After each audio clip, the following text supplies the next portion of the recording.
Hello there, and welcome to another video blog post. What is more fun than lying on the floor on a Monday morning? Well, lying on the floor on a Monday morning with the Akai MPC500. But wait, I hear you asking, isn't that Akai's cheap stepchild MPC from 13 years ago that nobody ever talks about? Well, you're not wrong. This apparently was not made by Akai themselves, and it is from 2006 and it has been long out of production. But I actually had a great experience with it over the past couple of weeks, which I'd like to tell you about. A little background information first though, in case you haven't watched my synth story videos yet. I've owned the Akai MPC500 in 2012 already and used it almost exclusively for MIDI sequencing back then.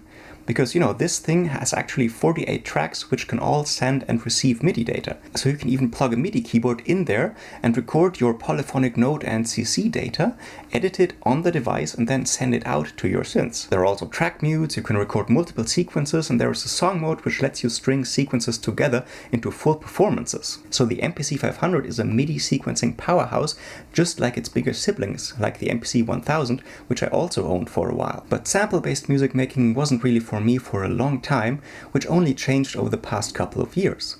And then, 2 months ago, I suddenly had some very specific requirements for a hardware music instrument. I wanted to go camping for 3 weeks and during that time make full tracks of sample-based music. I didn't have much space for an instrument to bring with me though, and all I had for power were USB power banks. So I did some research, but the landscape of hardware sampling workstations did not look great when it came to fitting into those self-imposed constraints. In fact, the only two devices I found were the Akai MPC500 and the Korg Electribe 2 sampler. I had always wanted to check this thing out anyway, and I already knew the MPC500, so this was a safe bet. And both devices were available on the local second-hand market for a total of 520 euros. Plus, both devices can run on batteries and even more conveniently and eco-friendly on power banks and those 5V to 9V or 12V step-up adapter cables.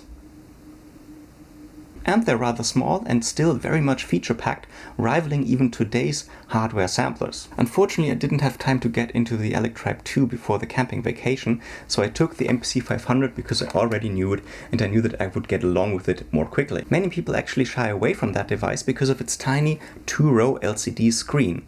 And of course I wasn't too thrilled about that either, because you can't really see much of what's going on inside the device there. But after playing with the MPC500 for a few days again, I realized that the great user interface actually circumvents this limitation brilliantly most of the time. The only thing I still don't like too much is sample editing on the device.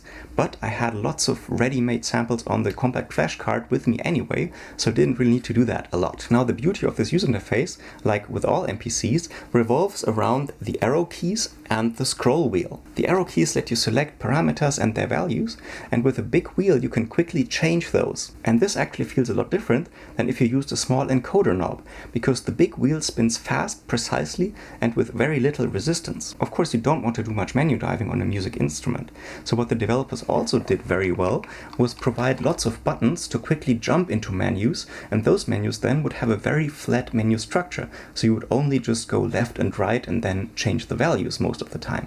And what I specifically like about entering values on that device is that you don't even have to use the big scroll wheel for that. You can use the sample pads like an old school text message style mobile phone keyboard, you know, where you press those buttons several times and they all have digits or characters assigned to them. So like that you can enter names or precise values very quickly.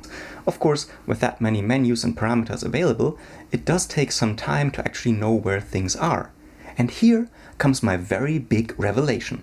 Once you do spend the time with the MPC500, you develop a tremendous amount of muscle memory and you're able to zip through all of those menus quickly and without the feeling of being slowed down. You can even edit step sequence data on that tiny LCD screen and don't feel hassled at all.